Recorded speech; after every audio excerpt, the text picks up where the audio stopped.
All the single lady, single people이 말하는 비혼의 세상, 비욘세. 안녕하세요. 저는 해방촌 비욘세입니다.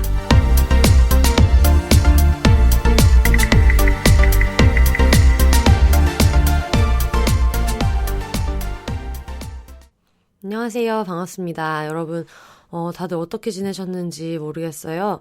저는 여전히 평일에는 대부분 시간을 언니네서 많이 보내는 것 같고, 그리고 주말에는 지금 이렇게 여기 저 해방촌 집에 와서 팟캐스트 녹음도 하고 이제 좀 있으면 편집하고 이렇게 할 텐데, 여러분 지금 3월 29일에 듣고 계시죠? 저녁에.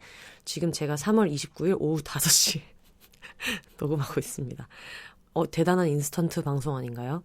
이게 혼자 하는 녹음이 이런 게 되게 좋은 것 같아요. 오늘 게스트 없이 여러분이 그동안 보내주신 사연이랑 그런 걸로 좀 꾸며볼 텐데, 그리고 사전에 말씀해드린 대로 난 슬플 땐 봉춤을 춰 모든 북토크가 다 취소되었습니다. 여러분 아시죠?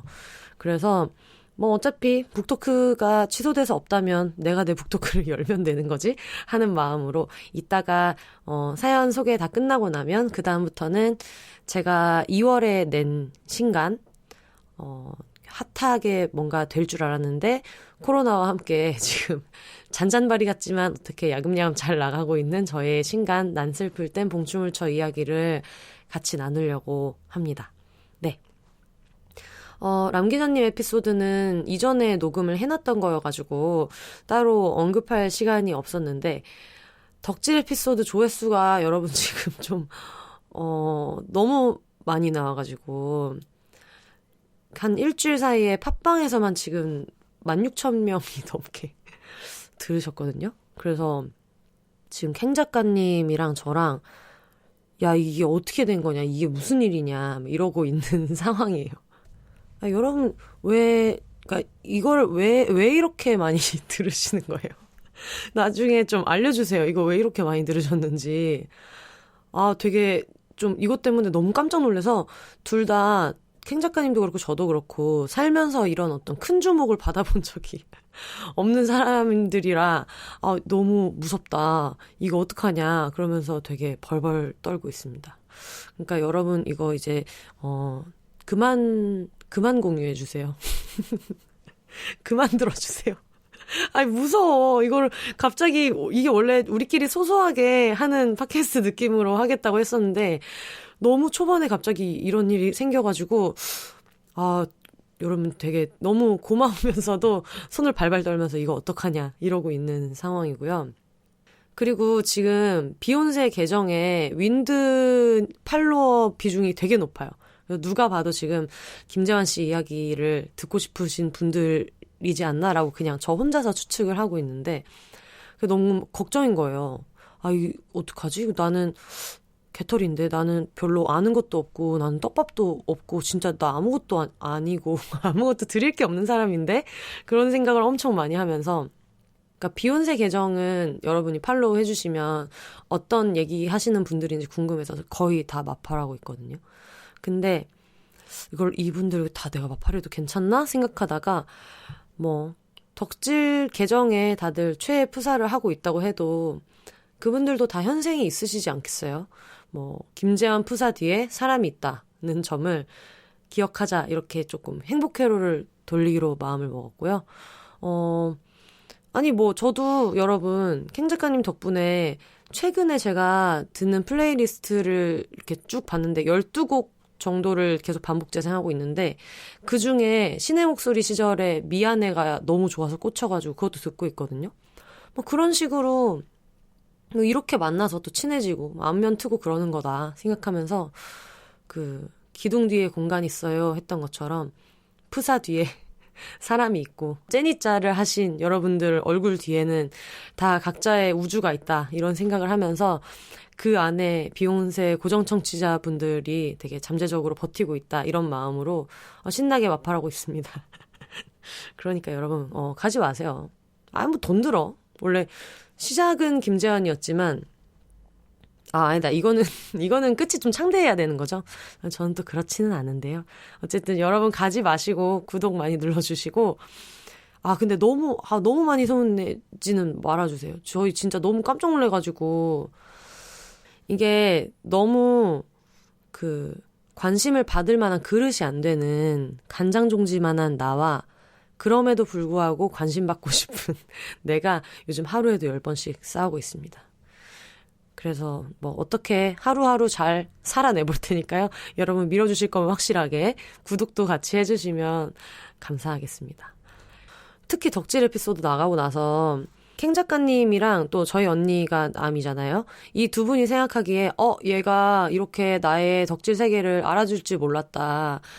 특히 우리 언니. 그래서 그런 생각이 들었는지 언니네 집에 지금 제가 있잖아요. 조카들이랑. 계속 방탄소년단 그거를 막 틀어주는 거예요. 그러니까 거의 약간 이거 비유가 좀 나쁘긴 한데 신천지 공부방 수준으로 계속해서 틀어줘요. 근데 물론 거기에서 보여주는 콘텐츠가 되게 좋으니까 저도 그냥 빠져들어서 보고는 있는데 야 이런 식으로 샌들을 시키면 정말 뭐든지 할 수 있겠다.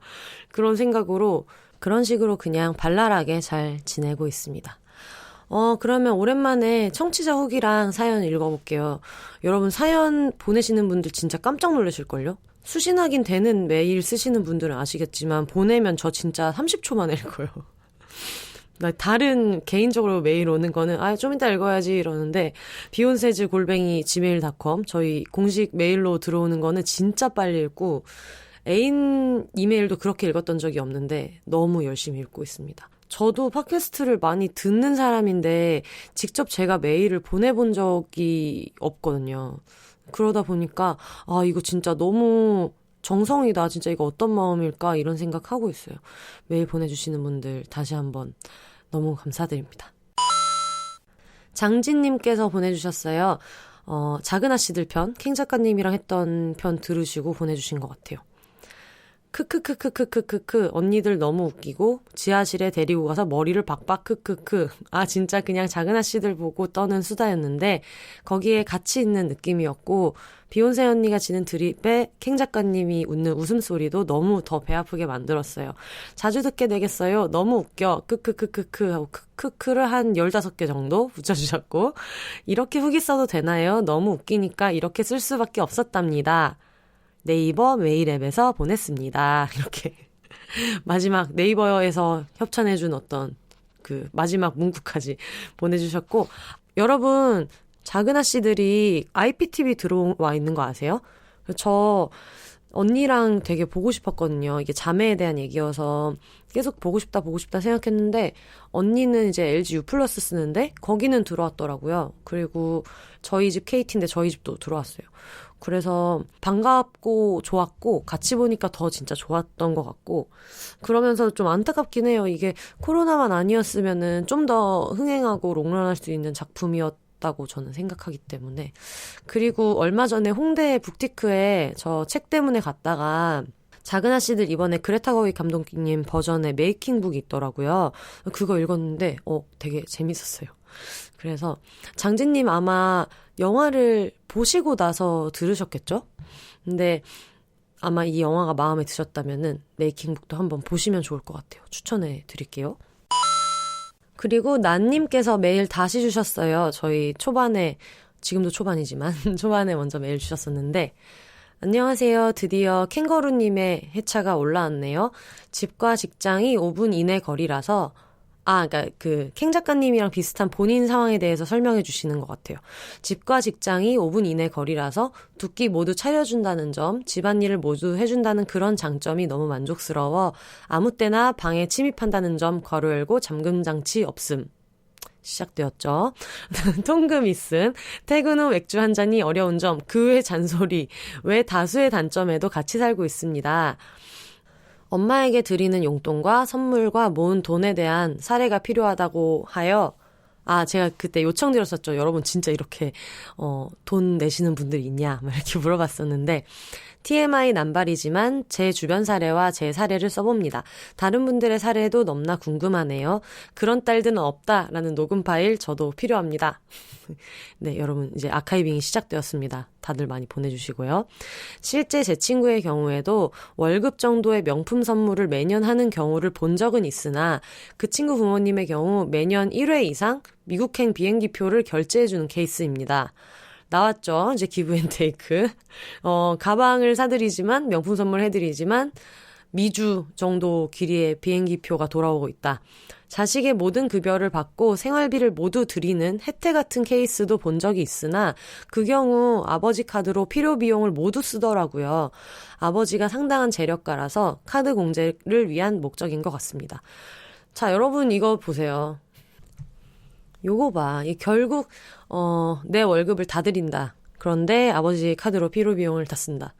그러면 이제 저 같은 성격의 딸을 만나시게 된다면 내 월급이야 하면서 이제 100만 원 드리고 아빠 카드로 한 달에 2천만 원. 그쵸? 약간 그렇게도 할 수 있는 거 아니겠어요? 너무 좋은 사례 보내주셔서 감사합니다. 저희 주변엔 이런 이야기가 훨씬 많아서 부모님께서 비교를 안 할 줄 알았는데 하시더라고요. 카더라 말고 제 경우를 써보겠습니다. 3년 근무한 저와 제 동생의 경우는 상당히 많은 금액을 드리고 있지만 제 경우는 30%, 동생은 70% 이렇게 괄호 안에 써주셨어요. 거의 90% 이상의 금액을 제 명의의 펀드를 구매해 언제든 현금화가 가능하기에 불만이 없습니다. 투자금을 하고 싶으신가 보다라고 이해를 하고 있습니다. 30%나 드리는데도 모아둔 돈은 꽤 있지 하실 때가 있어 굉장히 놀라고 있어요. 그치, 30%면은 여러분 되게 많지 않나요? 그쵸? 지금 내 월급의 30% 생각하면 꽤 많아서 그거를 빼고 저축 현명한 분들은 하고 계시겠지만 쉽지는 않을 것 같아요.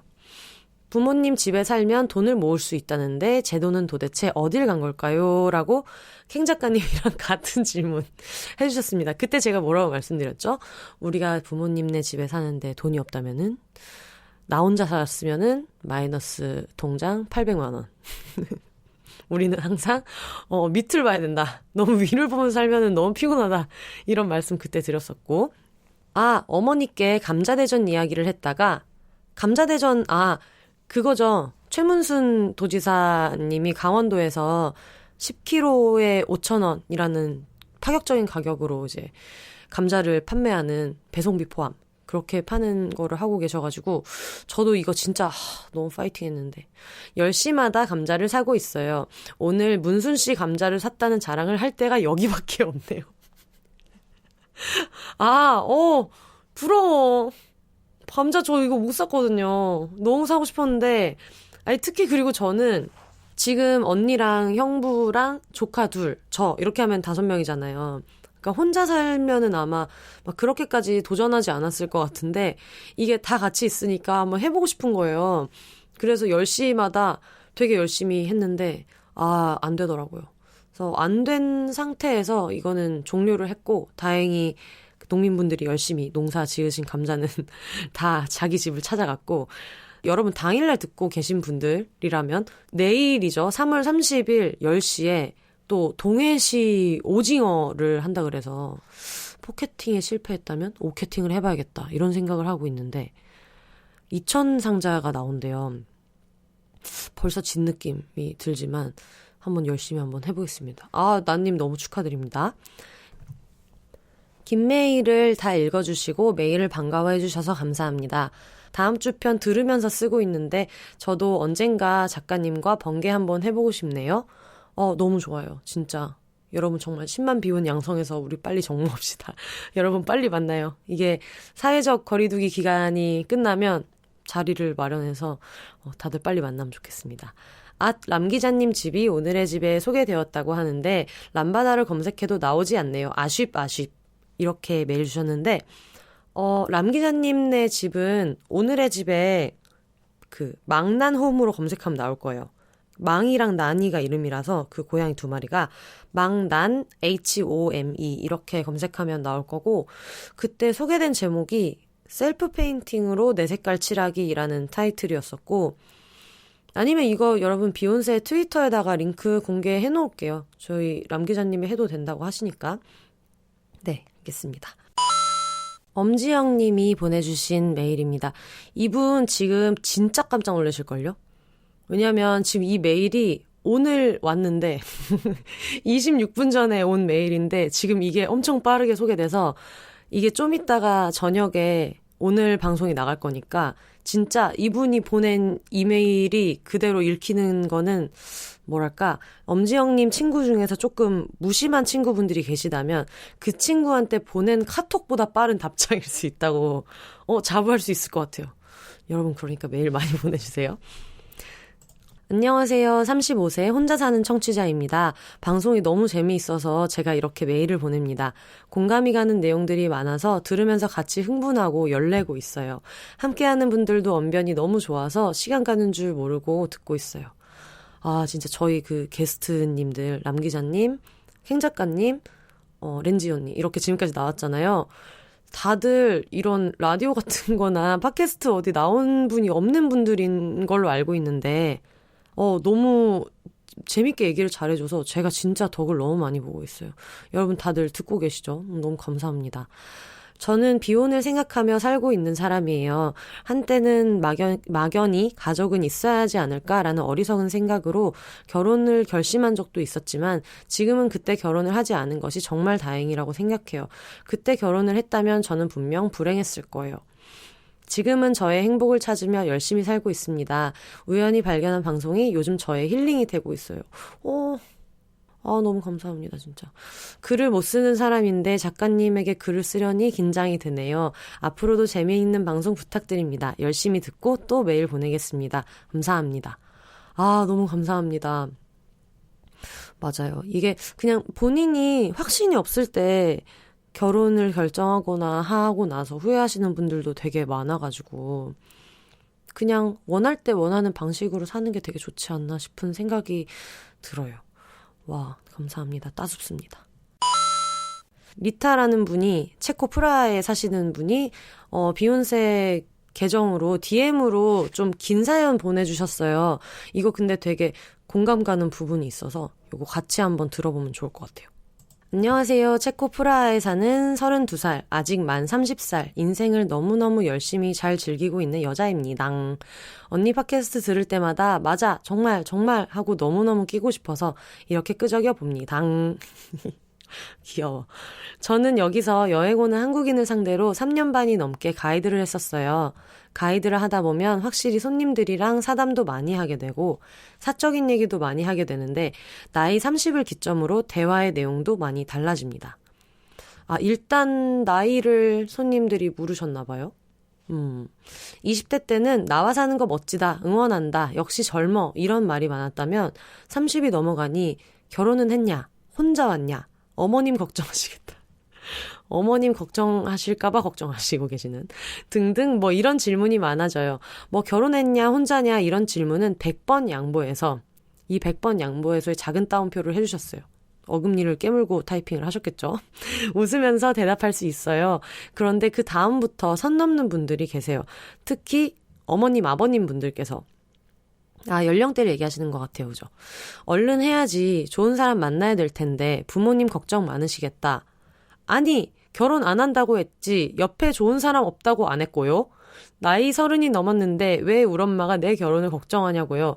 그래도 가이드를 하면서 능청도 많이 늘고 입도 잘 털게 되면서 지금 제가 입을 못 털고 있네요. 왜 이렇게 버벅거리는지. 유연하게 대처해요. 예를 들면 좋은 사람 만나야지 하면 아이고 그 좋은 사람이 저 만나서 나쁜 사람 될까봐 안 해요 라든가 부모님 걱정하시겠다 이런 말들은 아이고 우리 엄마도 안 해주시는 그 걱정 대신 해주셔서 감사합니다 요렇게요.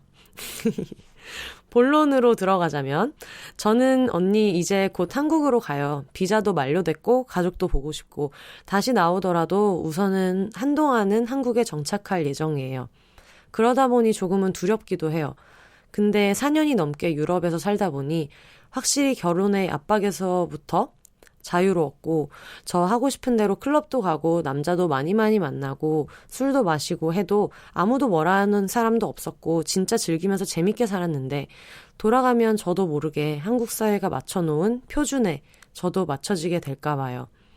주변에서 이 나이에 클럽 다니고 결혼 안 하고 이렇게 사는 나를 또 평가하려 들 것이고 분명 거기에 100% 휩쓸리지 않고 마이웨이로 살아갈 수 있을까?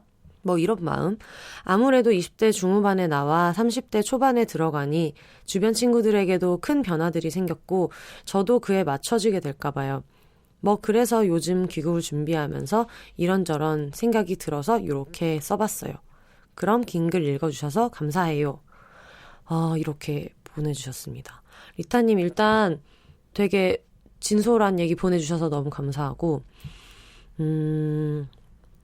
맞아요. 이게 20대의 해외를 돌아다니는 거랑 30대의 해외를 돌아다니는 거랑 확실히 다르게 얘기하시는 분들이 있는데 심지어 리타님은 가이드라는 버젓이 직업을 가지고 취업 비자를 가지고 일을 하고 있는데 약간 어떤 면에서 그렇게 얘기를 하시는 건지 그 베이스가 좀 이해가 안 가는 것 같아요. 이게 누군가한테 질문을 하거나 어떤 코멘트를 할 때 자기도 모르게 그 밑바닥에 뭐가 깔려 있는지 모르는 분들이 되게 많은 것 같은데, 그러니까 저도 바르셀로나에서 한번 가우디 투어 바닐 투어를 한번 해봐가지고 그때 이제 처음으로 가이드분을 뵀었고, 지금 제 친구들도 가이드를 많이 하고 있는데, 이 직업을 무슨 배낭여행 가는 거랑 좀 착각하고 계시나? 그분들이 갖고 있는 직업관에 조금 문제가 있는 게 아닌가? 이런 생각이 읽으면서 일단은 좀 들었었고, 사실 뭐 엄마가 걱정하시겠다 뭐 이런 얘기는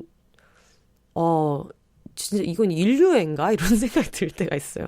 그러니까 나를 그냥 보고 걱정하는 게 아니라 우리 엄마가 걱정할까 봐 그거를 굳이 나에게 말로 이야기해서 걱정하고 있다는 걸 표현해주는 이런 거는 대단한 오지랖이다 이런 생각이 진짜 많이 들고, 그래서 저는 이제 예전에는 뭐 예를 들면 어머니가 걱정하시겠다 이렇게 얘기를 하면 이렇게 뭐 오지랖 넓은 소리 하시는 거 자식들이 걱정하시겠어요 막 이렇게 장난식으로, 그러니까 저랑 좀 친한 직장 선배한테는 약간 그렇게 해봤던 경험은 있는데 너무 짜증나실 것 같아요. 저 예전에요 제주도에서 한 달 동안 게스트하우스 스텝으로 있었던 적이 있거든요. 그때 제주도를 되게 자주 오시는, 그 당시 제가 20대 후반이었는데 그 당시에 이제 40대 초중반 정도 된 언니가 있었어요. 언니라고 부르라고 하셔가지고 친해져서 이제 언니라고 불렀는데, 그때 이제 그 얘기를 하시는 거예요. 사람들이 막 결혼 안 해서 어떡하냐 막 이런 얘기를 할 때 그 언니는 항상 그렇게 얘기를 한대요. 아니 40대 중반으로 결혼 안 하고 살아보지를 못했는데 그게 더 좋은지 내가 더 좋은지를 어떻게 알겠어요? 라고 얘기한다고 하시더라고요. 저는 그 얘기가 공감이 되게 많이 됐거든요. 그러니까 본인 인생은 한 번이니까 기혼 상태의 자기 인생밖에 살아본 적이 없는데 결혼하지 않은 사람이 인생은 경험해본 적이 없잖아요. 그러니까 40대 중반의 비혼이 어떤 모양인지 어떤 재미가 있는지 모르겠지? 그래서 하는 얘기여서 자기는 항상 그렇게 말해준다 뭐 이런 얘기를 하셨는데, 그래서 저는 요즘에는 이렇게 물어보는 분들이 사실 많지는 않아요. 이제 방송까지 하고 있는 사람한테 이제 결혼 얘기를 많이 하진 않지. 그렇지만 어쩌다가 한 번씩 이제 그런 얘기가 있으면 항상 얘기해 주는 게 따님 있으시냐 뭐 아드님 있으시냐 물어봐서 있다고, 그러면서 결혼하셨어요? 물어서 했다고 하면 안 했어야 되는데 어떡하냐고 막 이렇게 농담식으로 얘기할 때가 있어요. 결혼 안 하고 30대 중반 진짜 할 거 너무 많은데 안 됐다. 결혼을 해불었어 막 이렇게 얘기할 때도 있고, 만약에 안 했다고 하시면은 안 해야 된다고.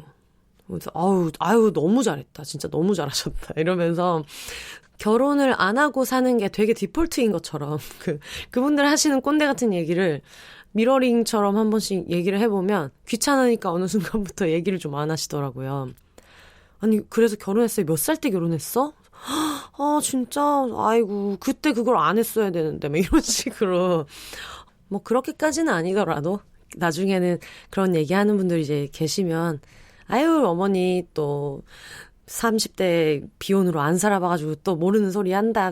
뭐 경험이 없으시니까 모르니까 막 이렇게 그 정도는 얘기해도 괜찮지 않나? 그런 생각이 들어요. 그리고 특히 좀 결혼을 하는 게 그걸로 어른이 된다거나 그래야지 인생 어떤 페이지 하나가 넘어갔다고 생각하시는 분들 되게 많잖아요. 그런 게 진짜 신기한 것 같아요. 그런 생각 어떻게 하시지? 그래서 그냥 경험치가 없는 사람 취급을 한다거나 너무 미성숙해서 너가 뭘 모른다 느낌으로 얘기를 한다면 우리는 똑같이 얘기해 주는 거죠. 아유, 또 30살에 또 비혼 또 안 해봐가지고 또 모르는구나. 또 이런 애기 같은 아유 귀여운 얘기한다. 이렇게 그냥 웃으면서 아슬아슬해도 재밌게 그런 얘기를 해줘도 되지 않나 생각해요. 근데 사실 그렇거든요. 다들 아유 뭐 어른들 하는 말에 뭐 그렇게 신경 쓰냐 이렇게도 얘기할 수 있지만 저는 조금 생각이 다른 게 진짜 다른 사람 기분이 상할 수도 있는 얘기를 철딱서니 없게 하시는 분들이 있잖아요. 어떻게 보면 그거를 누군가가 그건 좀 무례한 거다라는 거를 안 알려줘서 그런 것도 있지 않을까 싶은 생각이 들고 자기가 그렇게 아무 생각 없이 특히 남의 삶에 대해서 되게 납작하게 만들어서 쉽게 후려치는 것 같은 이야기를 할 때는 그런 눈치 없는 말을 하면 나도 불쾌한 일을 겪게 된다. 나도 좀 안 좋은 소리를 듣게 된다. 어떤 식으로든 기분을 살짝 잡치게 된다. 이런 거를 꼭 알 수 있게 해드려야 그분들이 또 어디 딴 데 가서 실수 안 하지. 우리도 또 꼰대같이 이런 거 같이 해주면 좋잖아. 내가 너 잘 되라고 하는 소리다. 어디 딴 데 가가지고 안 좋은 소리 들을까 봐 다 생각해줘서 하는 소리야? 같은 생각으로 똑같이 해주세요. 그렇습니다. 리타 씨가 그 얘기 해줬잖아요. 한국에 돌아가면 저도 모르게 한국 사회가 맞춰놓은 표준에 맞춰지게 될까봐 너무 걱정이다. 이런 얘기를 해주셨는데, 맞아요. 그런 얘기를 많이 해요. 해외에 나가면 시야가 넓어지는 거는 맞는데, 귀국하는 순간 다시 급속도로 좁아진다. 이런 얘기를 되게 많이 하고, 저도 그 말이 맞다고 생각을 하곤 했었는데, 근데 요즘 생각은 조금 다른 게, 이 얘기를 전에 한번 한 적이 있긴 한데 자기가 선택한 자기 커뮤니티를 만들어가면 된다는 생각이 저는 들어요. 그래서 물론 지금 한국에 있는 친구들 아까 얘기하셨던 주변 친구들한테도 변화가 되게 많이 생겼다. 한국에 있는 친구들한테 그런 얘기 해주셨는데 맞아요. 저도 그냥 대학교 때 친구들이라든가 아니면 직장 동료 생각하면 저랑 비슷하게 사는 사람이 저밖에 없을 때도 있어요. 저밖에 없는 집단도 있는 것 같아요. 저처럼 프리랜서로 혼자 살면서 막 이런 팟캐스트 하고 막 새벽에 술 먹고 놀러 다니고 이렇게 하는 사람이 저밖에 없기도 해요. 근데 지금 제 주변에는 되게 많거든요. 람 기자님이랑 얘기했듯이 진짜 어떤 조그마한 행사를 하러 다닌다든가 결이 비슷한 사람들 모임 같은 데를 간다든가 그렇게 해서 자기 세계를 자기가 구축하면 되는 것 같아요. 우리가 살면서 만나는 사람이 되게 몇 명 안 되고 결국은 내가 내 주변에 어떤 뭐랄까 자리가 7개 정도 있는 의자놀이 하듯이 그 자리에 앉을 수 있는 사람들이 저는 제 세계를 구성한다고 생각하거든요. 그렇게 봤을 때 5,000명이 나랑 생각이 달라도 나랑 비슷하고 나를 나답게 해주고 내가 있는 그대로의 모습을 드러낼 수 있게 도와주는 6, 7명의 사람들이 있으면 그걸로 나는 그냥 또 다른 우주에 살게 된다고 느껴서 리타님도 분명히 지금은 좀 걱정이 많이 되시겠지만 지금 32살이라고 하셨잖아요. 제가 올해 36살이거든요. 지금도 코로나만 아니라면 맨날 술 먹고 춤추러 잘 다니고요. 그리고 그렇게 매년 한 해도 안 까먹고 그렇게 놀고 있는데 아무 문제 없고요. 사는데 별로 지장도 없고 그거를 이상하지 않다고 생각하는 친구들을 되게 매년 만나면서 좋은 영향 주고받고 있고 또 프리랜서 친구들, 책 내는 친구들, 독립출판하는 사람들 이런 사람들 모임에도 나가면서 저랑 비슷한 사람들이 정말 너무 많아요. 저는 이런 게 안타까운 게 제가 한번 그런 얘기 한 적 있어요. 나이를 먹으면서 제일 좋은 점은 내가 나이를 먹기 전에는 되게 중대하고 너무 큰일이다라고 생각했던 것들이 나이가 들고 나니까 이게 그렇게 고민할 일이 전혀 아니었구나라고 해서 스스로 탈락하게 되는 일들이 많아진다. 그게 나이를 먹으면서 갖게 되는 좋은 점이야 라고 얘기를 했었는데 저는 그런 식으로 이렇게 고민할 일이 아니었구나 라고 해서 스스로 탈락하는 쓸데없는 생각 중에 하나가 나이 먹는 것 그 자체라고 생각하거든요. 실제로 저도 20대 때는 좀 그랬던 것 같아요. 아, 야, 36 진짜, 야, 36 너무 재미없을 것 같은데. 그리고 그때 가서 내 인생에 막 낙이라는 게 있을까? 그때 결혼을 만약에 안 했다면 남편도 없고 자식도 없을 텐데. 그런 생각을 막연히는 하던 때가 잠시 있었던 것 같은데 36이 돼보면 그것조차도 사람들이 만들어 놓은 공포인 것 같아요. 다 같이 좀 이렇게 재촉하려고 이렇게 말 궁둥이에 채찍 때리듯이 뭐 30대 온다 막 이런 식으로 뒤에서 이렇게 얘기를 했던 것 같은데 그게 실제로 그냥 30대가 돼서 그 선을 넘어보면 그냥 그때는 이거 되게 똑같네. 나는 똑같고 내 성격 똑같고 춤추는 거 좋아하는 나, 술 먹는 거 좋아하는 나, 뭐 책 읽는 거 좋아하는 나 이런 내 자아가 다 그냥 거기 그대로 있고 그게 아무 문제가 없구나라는 거를 그 나이에는 알게 되거든요. 아, 나 지금 말을 너무 꼰대같이 하네. 근데 하여튼 리타님 불안한 게 당연한 것 같고 지금도 당연히 흔들리는 게 너무 당연한 것 같은데 리타님은 선택을 한 거잖아요. 한국에 있을 수도 있었는데 체코를 선택했잖아요. 그 먼 나라에 가서 나는 내가 20대부터 해보고 싶은 거를 해보겠다 해가지고 이제 외국 생활을 하신 거잖아요. 그런 식으로 한국에서의 삶도 리타님이 선택하세요. 친구들도 선택하고 만나고 싶은 사람들도 선택하고 그러면 그냥 리타님만의 체코 프라하를 만드는 거지, 한국에. 그러니까 뭐 노는 거 좋아하는 나 이런 거에 대해서 전혀 문제 없는 친구들을 만나고 하고 싶은 게 있으면 또 하고 결혼하기 싫으면 하지 말고 그래서 한국 사회에 맞춰놓은 표준에 맞춰지게 될까봐 걱정이라고 하셨는데 맞춰질 사람인 것 같지 않아요. 얘기를 들어보면. 애초에 한국 표준에 맞춰질 사람이었다면은 그렇게 해외까지 가서 되게 자기 두 발로 이렇게 일하면서 지내지 않지 않았을까? 그런 생각이 들어서 그냥 리타님의 표준대로 지금처럼 잘 사시면 되지 않을까? 그런 생각이 듭니다. 보니까 뭐 비자도 만료됐고 몇 년 동안 일하다가 오신다고 하는 걸 보니까 지금 코로나 때문에 되게 많은 분들이 들어오고 계시는데 그 전부터 아마 뭐 플랜이 돼 있었을 확률이 높은 것 같아요. 지금 들어오는 분들도 자가격리 기간을 좀 거쳐야 되고 여러 가지 불편한 점이 있을 테고 또 비행기표도 물론 뭐 미리 사놓으셨겠지만 그게 막 캔슬될지 뭐 할지 이런 거에 대한 두려움도 되게 많잖아요. 오히려 그런 게 좀 걱정이 되네요. 무사히 들어오셨으면 좋겠고 그리고 유럽에서 지금 동양인에 대해서 하고 있는 차별이 되게 많잖아요. 진짜 요즘 느끼는 게 와 진짜 저런 사람들을 우리가 1세계 같은 이름을 붙여줬다니 그런 생각이 진짜 요즘 많이 들거든요. 되게 좀 미개하고 야만적인 행동을 하는 사람들이 되게 많고 그것 때문에 동양인 그리고 한국인 분들이 피해를 되게 많이 받고 있다고 해서 오히려 저는 그냥 그런 게 조금 걱정이 되네요. 몸 관리 잘 하시고 잘 들어오셨으면 좋겠고 또 한국에 와서 살아보니까 어땠는지 그런 사연도 같이 보내주시면 좋을 것 같아요. 아, 그리고 여러분 저 다음 주에 제가 되게 좋아하는 팟캐스트에 게스트로 나가게 됐어요.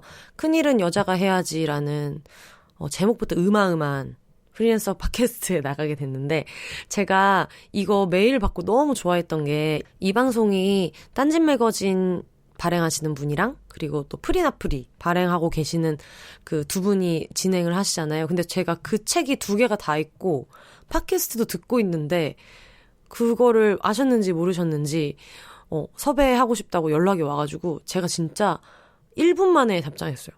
그러니까 답장을 쓰기 시작한 건 1분이고 전송까진 딜레이가 있었겠지만 되게 주접스럽게 또 이런 거 숨기는 거 너무 못하니까 저 이것도 있고 저것도 있고 둘 다 갖고 있고요. 너무 잘 듣고 있는데 너무 신난다 막 이러면서 줏대 없이 그렇게 회신을 해서 4월 초에 녹음을 할 거고요. 나중에 같이 들어주시면 재밌을 것 같아요. 그리고 제가 나오는 회차가 아니더라도 프리랜서 팟캐스트 큰일은 여자가 해야지 요거 너무 유용하기도 하고 프리랜서가 아니라도 되게 재밌는 팟캐스트여서 여러분 꼭 같이 들으면 좋겠습니다. 북토크를 하기로 해놓고 또 지가 좋아하는 어떤 청취자 사연에 신이 나가지고 자기 책 얘기할 시간을 다 까먹고 앞에 얘기를 되게 많이 했어요. 맞습니다. 여러분, 원래는 북토크 회차였었고요. 그러면 원래 근데 이런 광고나 이런 거보다 우리 얘기하는 게 더 재밌지 않나요? 그쵸? 북토크 별로 조금 관심 없으시지 않나? 어쨌든 혹시 기다려주신 분들이 있다면 어디 사시는지 알려주시고요. 제가 그쪽으로 절하겠습니다. 지금부터 원래 준비했던 북토크 시작해보도록 할게요.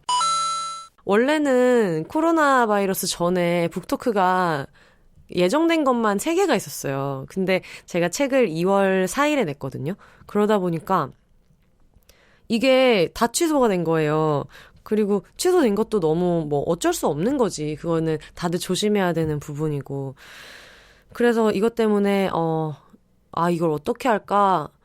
원래는 초반에 북토크 같은 거를 하면서 거기서 좀 붐업이 되는 게 있는데, 그러던 차에 그렇게 할 수 없다면 우리가 랜선 북토크를 하자. 우리 자가격리자 여러분, 그리고 치료를 받고 계시는 여러분, 우리 모두가 들을 수 있는 온라인 북토크를 하자.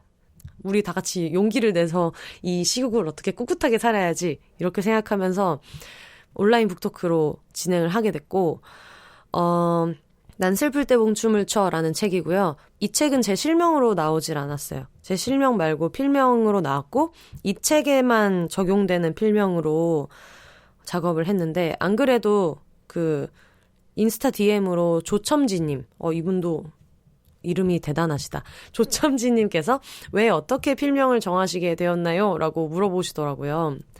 일단 이게 이 이후에 바로 설명을 하겠지만, 폴댄스를 통해서 제가 어떤 여성의 몸을 가지고 살다가 폴댄스를 통해서 새롭게 느낀 것들을 적은 좀 페미니즘 운동 에세이 같은 느낌의 책이에요. 그런 동시에 또 일상 에세이이기도 하고요. 그런 책인데, 이거를 제 이름으로 내기가 너무 부담스러운 거예요. 왠지 제가 원래는 백스테이지에서 일하는 사람이어서 그런 것도 있는 것 같고, 퍼포먼스를 하는 사람처럼 느껴지잖아요. 이런 폴댄스를 한다는 게. 근데 그게 부끄럽더라고요. 왜 그렇게 부끄러운지 모르겠는데, 그런 것도 있고, 그리고 기본적으로 저는 지금 제가 하는 비욘세 팟캐스트도 그렇고, 여기에서도 이름을 비욘세라고 쓰고 있잖아요.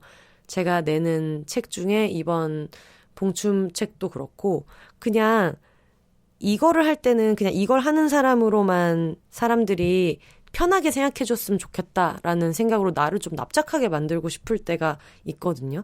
근데 그게 폴책이 딱 그랬던 것 같아요. 그래서 겸사겸사 정하게 됐고, 필명이 폴 메달렸니입니다.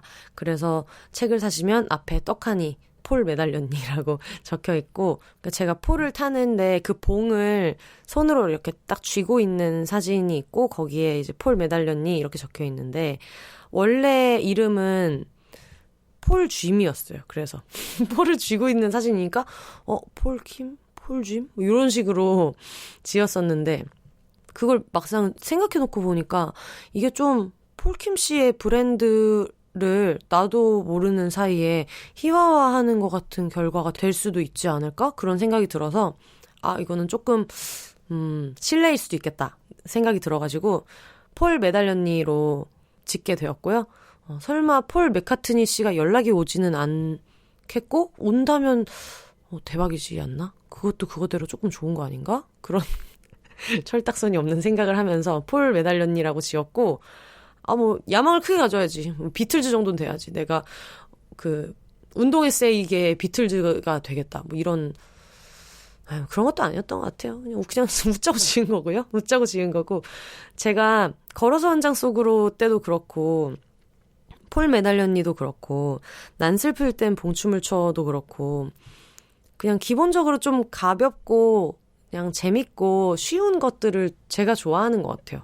그러니까 저라는 사람 자체는 다른 사람들이랑 똑같이 여러 가지 생각이 있고 자기만의 고민이 있고 이런 사람이지만, 그 와중에 저는 제가 만드는 창작물을 되게 그냥 이렇게 가볍고 즐기 편하고 읽기 편하고 또 보기 편하고 이런 거를 되게 좋아하는 게, 저는 예능 작가라서 그런지, 그리고 애초에 예능 작가가 된 계기 자체가 어떤 사람들은 예능밖에 볼 마음의 여유가 없기도 하거든요. 되게 진지한 다큐멘터리나 드라마나 이런 거를 볼 마음의 여유가 정말 없어서 그냥 하루에 아무 생각 없이 그냥 빵 터져서 웃을 수 있는 거, 그런 거 하나만 있어도 위안이 되는 사람들도 있고, 저도 그런 시절을 좀 겪어봐서 그냥 재미있게 만들고 싶어요.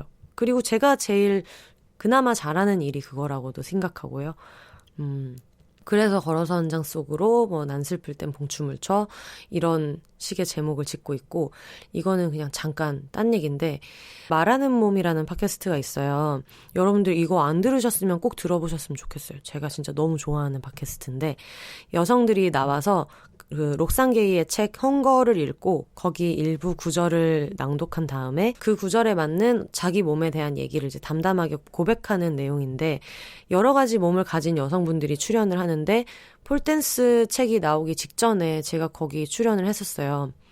그런데 이 팟캐스트가 CBS 박선영 PD님이랑 오마이뉴스 유지영 기자님이 만드시는 거고, 녹음을 하러 가면 박선영 PD님 바깥에 앉아 계시고 이제 디렉팅을 해주시고, 안에서 이제 유지영 기자님이 질문을 해주시면 제가 대답을 하면은 그게 독백 형식으로 이제 나가는 그런 콘텐츠예요. 그러니까 질문자 목소리는 오디오가 들어가지 않는 건데, 같은 부스에 이제 되게 조용한 부스에 있다 보니까, 왜 라디오 부스는 진짜 조용하잖아요. 막 이렇게 물 꼴깍 삼키는 소리도 되게 크게 느껴질 정도로 큰데, 자기소개 부탁드려요 라고 해서 안녕하세요, 걸어서 한 장 속으로를 썼고 난 슬플 땐 봉춤을 춰를 쓰고 있습니다 라고 했는데, 앞에 유지영 기자님이 거기서 웃음이 터져가지고 그걸 이제 참으시느라고 이렇게 입을 이렇게 이렇게 하신 거예요.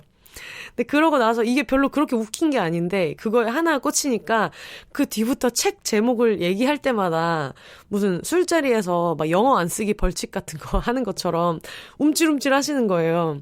그때 되게 좀 재미있게 녹음했던 기억이 나서, 어쨌든 그런 식으로 제목을 좀 재미있게 짓는 것을 좋아합니다. 가볍고 재미있게 짓는 걸 좋아합니다. 난 슬픈 땐 봉춤을 춰는 제가 근력이 전혀 없는 사람이고, 없었던 사람이고, 살면서 했던 게 다이어트 할 때 했던 유산소 운동밖에 없는 사람인데, 그랬던 제가 폴댄스를 이제 하면서 처음으로 제 몸이랑 제대로 이렇게 마주하게 된 것 같아요. 그리고 진짜 내 몸을 드러내는 과정 자체도 처음이었고, 왜 폴댄스 하는 분들 보시면 옷을 되게 야하게 입는다고 생각하시는 분들 되게 많잖아요. 근데 그게 왜 그러냐면, 폴댄스는 이 몸 피부 마찰이랑 근력 두 가지를 가지고 버티는 운동이거든요. 그러다 보니까 이렇게 생각하시면 될 것 같아요. 우리가 철봉을 이렇게 손으로 꽉 쥘 때 물론 악력이 있어야지 버티는 것도 있겠지만, 그 손에 비눗물이나 오일 같은 게 있다면 버티기 쉽지 않잖아요. 그러니까 결국은 손바닥에 있는 마찰이랑 악력으로 버티잖아요. 그거랑 비슷한 거라서 온몸에 있는 근력이랑 마찰을 사용해야 되는 운동이다 보니까 당연히 몸을 드러내야 되거든요. 근데 저는 어릴 때부터 내가 하체 비만이다, 나는 좀 뚱뚱하다, 그렇게 생각을 했던 경험이 있는 사람이라서 그거를 처음에 하는 게 되게 어색하더라고요. 우리가 수영장을 가더라도 내 체형에 맞는 걸 사서 막 커버업 같은 거, 이런 스커트 같은 것도 같이 입고 그러잖아요. 그러니까 다른 사람들 앞에서 내 몸을 진짜 팬티랑 브라자, 정말 그런 느낌이에요. 팬티랑 브라만 입고 남들 앞에서, 여러 사람 앞에서 이렇게 운동을 해야 되는데 또 잘 못하니까 동작도 처음엔 되게 우스꽝스럽고 잘 안 되고 우당탕탕 하는 게, 그 모든 게 처음이었던 거예요. 옷을 벗고 남들 앞에 서는 경험, 그리고 팬티랑 브라라고 진짜 팬티랑 브라는 아니에요, 여러분. 스포츠 브라랑 팬티 같은 폴팬츠 같은 걸 입고 하는데, 운동을 워낙에 못했기 때문에 남들 앞에서 되게 몸개그하는 느낌이 들어가지고 운동하는 게 되게 싫었는데, 그렇게 못하는 내 모습, 가끔은 우스꽝스러운 내 모습을 남들 앞에서 그냥 용기 있게 보이는 거, 그리고 근력 운동, 이 모든 거를 해본 경험이 없는데 이걸 폴댄스를 하면서 다 경험하게 된 거예요. 그러면서 내 팔이 얼마나 그동안 약하게 만들어져 왔는지, 그리고 그동안 내가 내 몸 부위가 갖고 있는 기능보다는 남들이 보는 내 몸에 얼마나 집중했던가, 그런 걸 좀 생각하게 돼서 되게 좋은 경험이었고 그런 얘기들을 좀 일상적인 이야기랑 같이 담은 책이에요. 그러다 보니까 폴댄스에 대해서 전혀 모르시거나 폴댄스에 관심이 없으시더라도 그냥 편하게 읽으실 수 있을 것 같고요. 그런 것도 있는 것 같아요. 저는 이 책을 되게 진지하게 썼는데 보시는 분이 이 책 되게 웃기는 책이다 이렇게 얘기를 많이 하시더라고요. 그래서 나름대로는 이걸 재미있게 읽으시는 분들도 있나 보다 싶어서 되게 큰 위안을 받았고 뭐 그런 책입니다. 이런 얘기를 옆에서 누가 해주시면 좋을 텐데 작가님 이런 게 너무 참 진지하게 썼다고 하시지만 재미있더라고요. 그럼 내가 어머 그런가요? 그렇게 해주셔서 감사합니다. 이렇게 하고 싶은데 이런 격리 북토크 혼자 집에서 사회적 거리두기 북토크를 하다 보니까 제가 하게 되네요. 어쨌든 여러분 재밌다고 합니다. 웃기기도 하다고 하네요. 그러니까 많이 읽어주시면 좋겠습니다. 임준현 님이 보내주신 질문인데 정말 슬플 땐 봉춤을 추시나요? 라고 해주셨어요. 이거 뭔지 알죠 여러분? 이거 오디션이었나? 언플러그드 보이였나? 거기에서 청계영 작가님 작품에서 난 슬플 땐 힙합을 쳐 그게 있어가지고 근데 이게 그냥 그 문구 하나 때문에 그 제목을 패러디했던 건 아니고 울면서 봉춤을 추지는 않겠으나 근데 약간의 우울감이 있을 때 운동을 하는 거는 진짜 너무 좋은 것 같아요. 특히 그게 근력 운동일 때. 예전에 저 친한 언니 중에 치과를 하고 있는 이제 언니가 있는데 그 언니가 되게 좀 학구적인 편이어서 뭔가 꽂힌 게 있으면 논문이나 책을 되게 열심히 읽어요. 근데 한동안 그 언니가 뇌에 대해서 꽂혀 있을 때 뇌에 대한 좋은 얘기를 되게 많이 해줬었는데 그중에 이런 얘기를 해줬어요.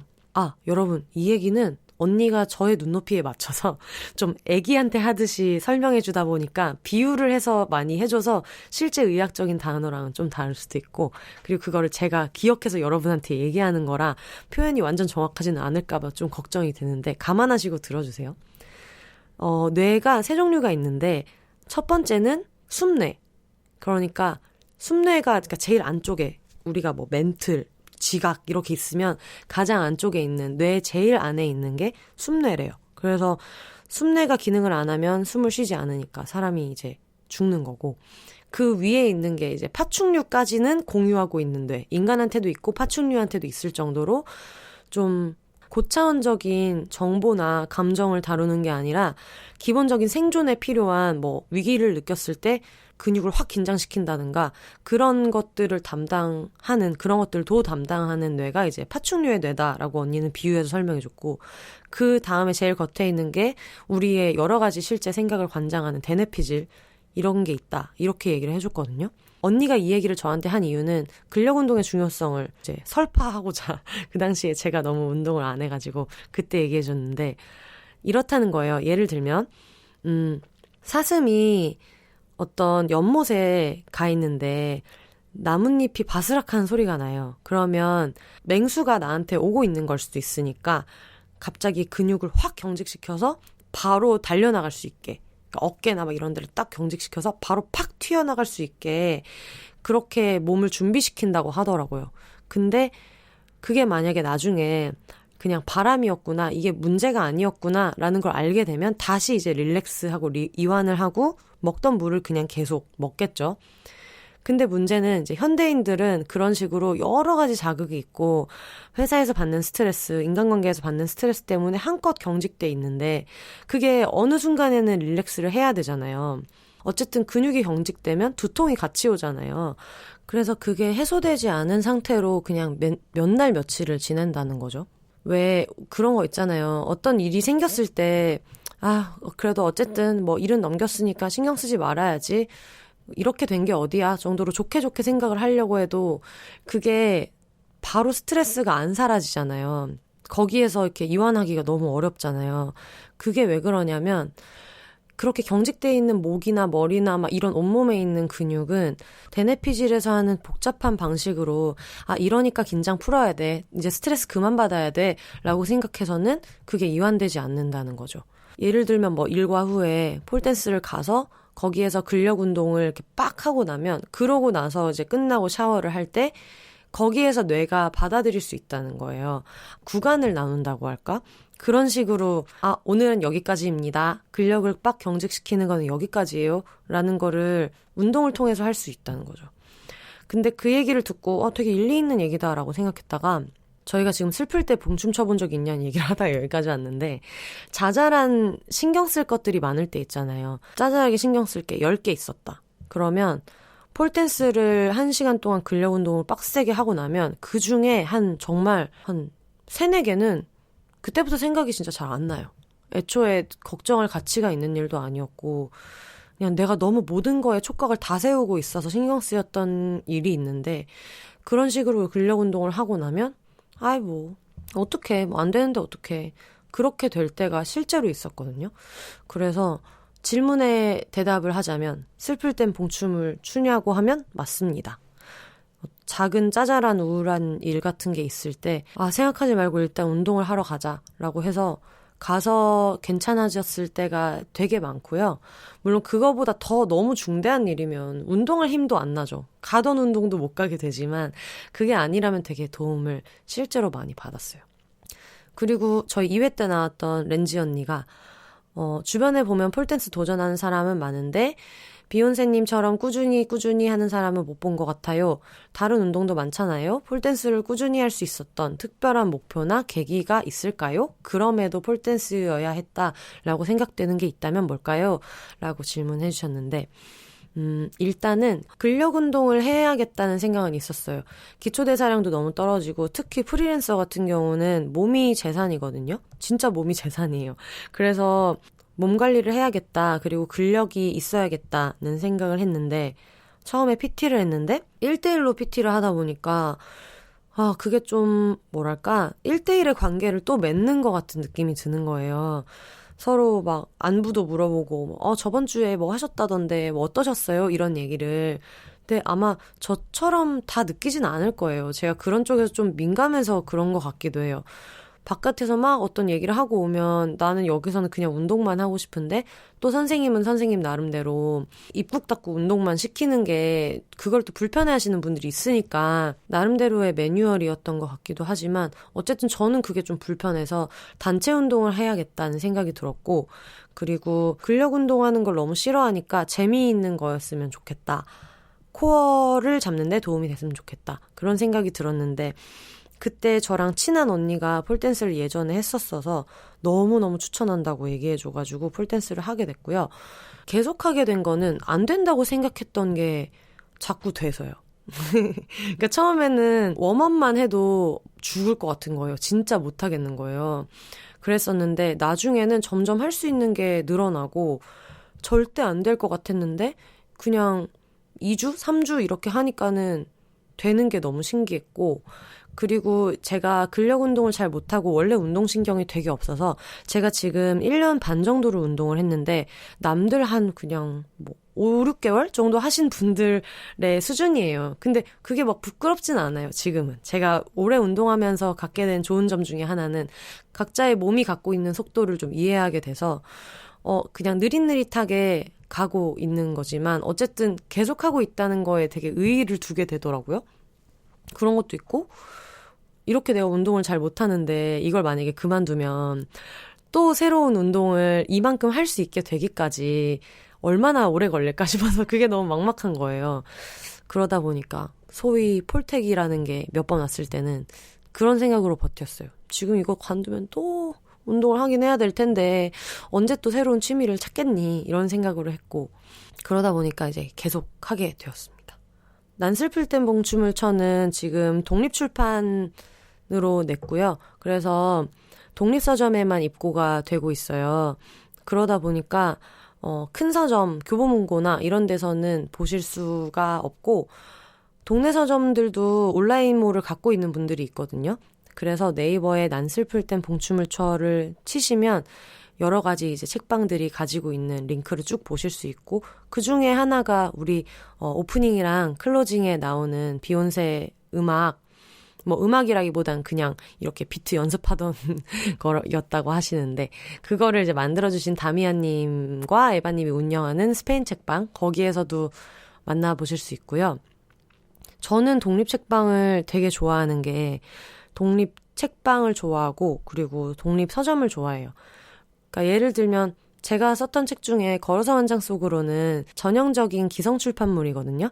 편집자님 그리고 디자이너님 이런 분들이 전문가들이 붙어서 제 글을 가지고 이 물성이 되는 책을 다 같이 만들어준 어떻게 보면 그냥 프로젝트의 결과물 같은 거라는 생각이 들어요.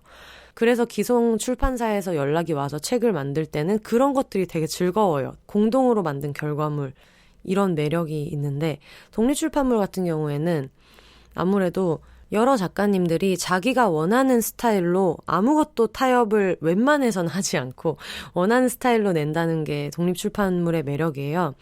저도 사실 난 슬플 때 봉춤을 쳐를 출간하자는 제안을 다른 출판사에서 받았었는데 이거를 굳이 제가 독립출판물로 낸 이유는 표지에 들어가는 디자인 그리고 안에 내지 재질 들어가는 사파 그리고 필명 이런 것들을 꼭 요렇게만 만들고 싶어라고 생각한 게 있었거든요. 근데 이거를 일반 출판사에서 내게 되면 저 표지 이렇게 정했으니까 이렇게 해주세요라는 게 좀 그분들의 영역을 무시하는 것처럼 느껴질 수 있을 것 같기도 하고 어쨌든 저한테는 되게 살면서 의미 있는 책이거든요. 제가 제 몸에 대해서 드러내서 이야기를 담담하게 하게 된 게 처음이어서 이것만큼은 좀 제가 딱 원하는 요 모양으로 커스터마이징 해주세요 라고 해서 내고 싶은 마음이 있었어서 독립출판물로 이제 내게 되었고요. 그러면서 편집자님들의 소중함을 너무 많이 느꼈죠. 아, 이거 사람들이 좋아할까? 이목차 넣는 게 맞을까? 이런 고민을 되게 많이 했는데 결국은 어떻게 낑낑대면서 세상에 잘 나왔고 홍보를 생각보다 그렇게 많이는 하지 못했지만 많은 분들이 좋게 봐주셔가지고 생각보다는 되게 옹기종기 야금야금 잘 나가고 있어요. 근데 이런 제가 만든 거랑 비슷한 마음으로 만든 책들을 나름대로의 취향을 가지고 큐레이션해서 작은 공간에 좀 이렇게 차곡차곡 넣어놓은 게 독립책방이고 동네 책방이라는 생각이 들어요. 교보문고에 제 책이 나와 있는 것도 나름대로의 엄청난 희열이 있죠. 되게 자랑스럽기도 하고 특히 부모님이 되게 좋아하시고 그런 재미가 있는데 독립책방에 제 책이 들어갈 때는 이분들이 자기 취향에 맞춰서 큐레이션을 해주시는 건데 거기 한 켠을 내어주신 거잖아요. 그거에 대한 막 엄청 큰 기쁨이 있어요. 그래서 여러분 저 예전에 독립출판 처음 했을 때는 이 책을 5권씩만 입고하는 거고 그거 5권 다 팔아도 엄청 돈을 많이 버는 게 아닌데도 그걸 제가 제주도 우도까지 다 직접 찾아가서 입고했어요. 너무 설레가지고 진짜 되게 철없이 그냥 돈 써가면서 여행을 한 거죠. 그래서 막 대전, 대구 이렇게 쭉쭉쭉쭉 차를 타고 내려가면서 지방을 전부 다 돌고 그 다음에 비행기를 타고 제주로 가서 또 제주도 우도에도 책방이 있어요. 밤수지 맨드람이라고. 거기 책방을 또 가고 싶어가지고 그 책을 5권을 이렇게 배낭에다가 넣고 우도는 이제 렌트카가 못 들어가잖아요. 거기 숙박하지 않으면. 그래서 그 배를 다시 우도로 나가는 배를 타가지고 성산항에서 타서 전기 스쿠터를 이렇게 빌려가지고 비바람이 또 하필 몰아치는데 그 비를 뚫고 책방에 이제 책 배송을 하면서 거기 있는 책 공간에 있는 다른 책들도 막 읽어보고 다른 분들이 만드신 책들도 사고 했던 게 진짜 좋은 기억으로 남아있거든요. 그래서 왜 요즘에 코로나 이렇게 되고 나서부터 동네 책방들도 되게 어려운 걸로 저는 알고 있어요. 너무 소중하잖아요. 이런 약간 취향을 파는 곳이고 되게 개성 있고 너무 좋은 곳들이고 기성출판에 없는 책들이 되게 많아요. 어떻게 보면 일반 대형 출판사가 이거는 우리 직원들에 대한 임금이랑 이것까지 감당할 정도로 많이 나갈 책인지 확신이 없어서 출간하지 못하겠습니다라고 판단한 글들이 있을 거 아니에요. 근데 사실 그거는 색깔의 차이라는 생각이 들거든요. 작품성이나 책 자체의 가치를 의미하진 않잖아요. 그런 분들이 복립출판으로 이제 내시는 책들이 되게 많아서 진짜 각자의 우주가 이렇게 꽉 들어가 있는 느낌이 들어요. 독립책방을 가보면.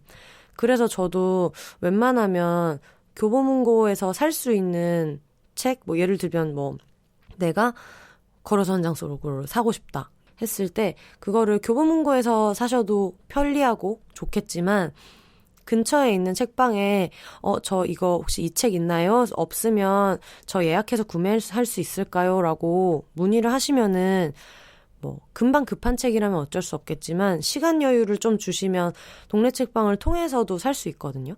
사실 도서정가제가 있으니까 어차피 큰 할인폭이 있다거나 하지는 않잖아요. 그 핑계로 한번 가셔가지고 다른 여러 가지 색깔 있는 책들도 좀 만나보시고 그러면서 이 소중한 공간이 안 없어지게 해주시면 좋을 것 같아요. 어쨌든 난슬플 땐 봉춤을 쳐도 그런 독립출판물로 나온 책이고요.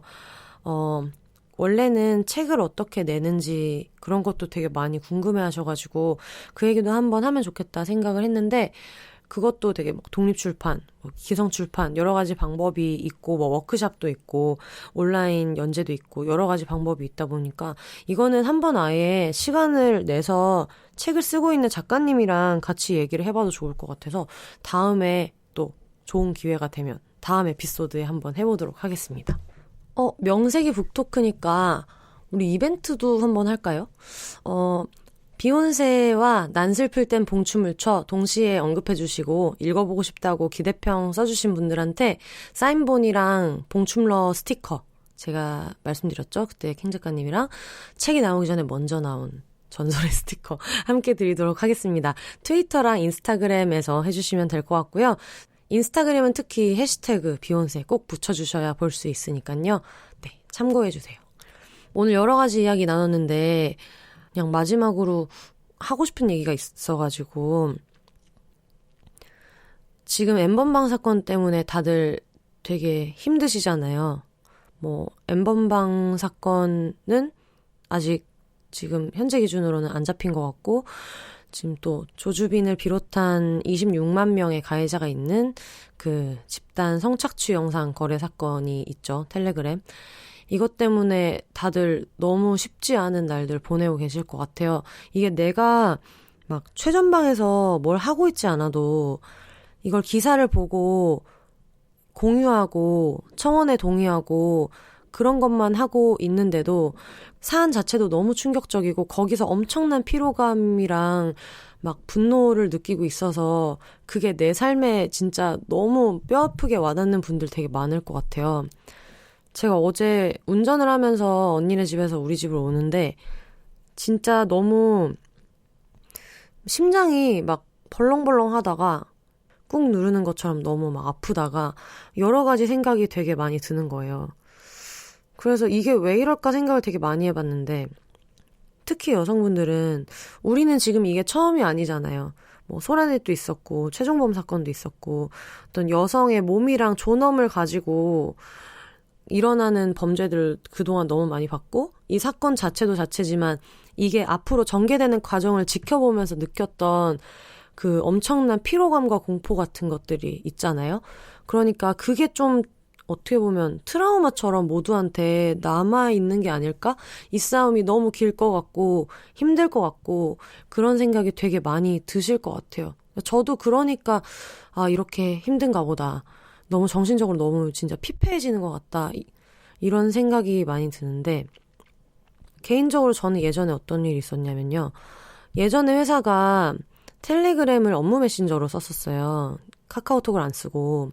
그러니까 카카오톡에서는 일상적인 얘기를 많이 하니까 업무는 완전히 업무로 분리하자 해가지고 이제 본부 전체가 그 회사랑 프로젝트를 할 때는 텔레그램을 이제 썼거든요. 예전에 한번 그 정준영 사건 났을 때 사람들이 카카오톡으로 이런 거 공유한 거 막 다 복원되고 다 들키는구나 이러면서 텔레그램을 해야 된다 이런 얘기가 막 좀 돌던 때가 있어요. 매일매일 뉴스에 이제 그 사건이 나올 때였는데 텔레그램 써보신 분은 아시겠지만 누가 가입을 하면 누구누구님이 가입하셨습니다 이렇게 뜨거든요. 내 연락처에 있는 지인이 텔레그램 메신저를 깔아서 가입하면 그게 이제 알림이 오는 건데 그 당시에 카카오톡이 문제가 됐을 때 진짜 푸시 알림이 계속 오는 거예요. 그러니까 제 남성 지인들이 엄청나게 텔레그램에 가입하고 있는 거죠. 그때 진짜 많은 생각을 했거든요. 분명히 이분들 중에서는 그냥 텔레그램이 업무 메신저로 필요하거나 아니면 카카오톡이 불편하다거나 그런 통상적인 약간 정상적인 이유로 텔레그램으로 넘어온 사람들도 껴있겠지만 그렇지 않은 사람들도 명백히 껴있는 거잖아요. 전에는 어쩌다가 한 명? 뭐 이런 식이었는데 제가 기억하기로 한 번은 하루에 막 15번 이렇게 메시지가 오고 이럴 때도 있었어요. 그래서 누구님이 가입하셨습니다 하는 그 메시지 창을 보면서 그때 진짜 너무 시야가 회색이 되는 것처럼 너무 환멸이 나더라고요. 그때 이 중에 누구인지 난 모르겠고 근데 누가 그런 사람인지 모르는 상태로 그냥 어쨌든 섞여서 살고 있는 거잖아요. 26만 명이라고 하니까 그리고 텔레그램이랑 비트코인을 쓸 수 있는 사람들로 한정했을 때는 아마 더 많을 테고 이게 유료 방이었고 누군가 공유했을 가능성을 생각한다면 더 많을 거고 그러니까 이 과정에 대한 피로함이랑 생각할수록 약간 이런 화가 나는 것들이 합쳐져서 너무 좀 정신적으로 힘들다는 생각이 되게 많이 들었어요. 이럴 때일수록 내가 그냥 내 마음을 좀 잘 돌봐야 되겠다 그런 생각이 많이 들었어요. 우리가 이걸 길게 지켜보고 긴 싸움을 하려면 지금 무너지면 안 되잖아요. 뭐 기사 읽고 청원하고 공유하고 막 이러다가 진짜 너무 힘들면 반나절 정도는 그냥 아무것도 안 보고 지낸다든가 내가 좋아하는 것들을 막 본다든가 그러면서 이게 진짜 잘 달래면서 매니징을 잘해야겠다 그런 생각이 들었어요. 내가 지쳐서 이거를 확 관두고 어느 순간부터 기사를 안 읽게 되면 이 사건의 지원군 한 명이 없어지는 거잖아요. 내가 최선선에 나서서 뭔가를 하고 있지 않더라도 이 세세한 디테일들을 잘 지켜보고 있다는 걸 계속해서 보여줘야 될 텐데 그걸 하려면 무엇보다도 나를 되게 잘 챙겨야겠다 그런 생각이 들어서 듣는 분들도 청취자분들도 아마 비슷하실 거라고 생각이 들어요. 사람이라면 모두가 갖고 있는 감정이고 특히 여성분들은 너무 많이 분노하실 테니까 그래서 지금 힘들고 지치는 마음이 너무 이해가 돼요. 아마 N번방 얘기 들을 때부터 이런 기분 드신 분들이 있을 거라는 생각이 들어요. 근데 하고 싶은 얘기는 마음을 잘 챙겼으면 좋겠다. 지치는 게 당연한 것 같고 힘든 게 당연한 것 같고 기사를 읽으면서 나 이거 진짜 못 읽겠다라는 생각이 드는 것도 관심 가져야 되는데 내가 왜 이렇게 안 되지 하면서 너무 스스로를 자책하거나 그러지 않았으면 좋겠고 그냥 일상을 잘 꾸렸으면 좋겠어요. 어쨌든 여기까지 온 거에는 다 같이 그렇게 청원하고 기사 읽고 댓글 달고 좋아요 누르고 싫어요 누르고 했던 사람들이 우리가 있어서 그렇게 된 거니까 내 마음을 잘 챙기면서 해야 하는 싸움이니까 너무 지치게 하지 말자는 말을 저 스스로한테 되게 해주고 싶은 시점이어서 그 얘기를 지금 건너편에서 듣고 있는 당신한테도 해주고 싶다는 생각이 너무 들었어요. 진짜 뭐 잘하고 있다, 괜찮다, 분명히 이렇게 조금이라도 나아질 거다라는 얘기를 해주고 싶고 마음으로라도 정말 안아주고 싶은 그런 기분이에요. 특히 우리 뭐 혼자 잠드는 우리 비혼들은 팔 앞으로 쭉 뻗어가지고 남이 나 안아주는 것처럼 이렇게 감싸서 이렇게 툭툭 이렇게 한번 해주세요. 자기 전에. 그거 되게 좋대요. 누가 실제로 심리학적으로 의미가 있다고 하더라고요. 그래서 스스로를 잘 안아주면서 긴 싸움을 잘 했으면 좋겠다는 생각이 듭니다. 너무 막막하고 답답해서 진짜 이 팟캐스트를 나중에 듣고 계시는 분들, 뒤늦게 정주행하고 계시는 분들, 미래에서 오신 분들이 있다면 이제 물어보고 싶네요. 진짜 어떻게 됐는지. 여러분 어떻게 됐나요? 우리가 납득할 만한 결과가 나왔나요? 그런 것들이 너무 궁금하네요. 잘 될 거예요, 분명히. 분명히 한 꼬집이라도 좋으니까 나아지는 중일 거고 오늘도 각자 자리에서 각자의 방식으로 연대하고 싸우느라 다들 수고하셨다 이런 얘기를 하고 싶었어요. 네, 여러 가지 이야기들 많이 나눴는데요. 다음 주에는 새로운 게스트 모시고 이야기 나눠볼 거예요. 비혼에 대한 사연이나 후기는 언제든지 beyonceju@gmail.com, behonses@gmail.com으로 보내주시고요.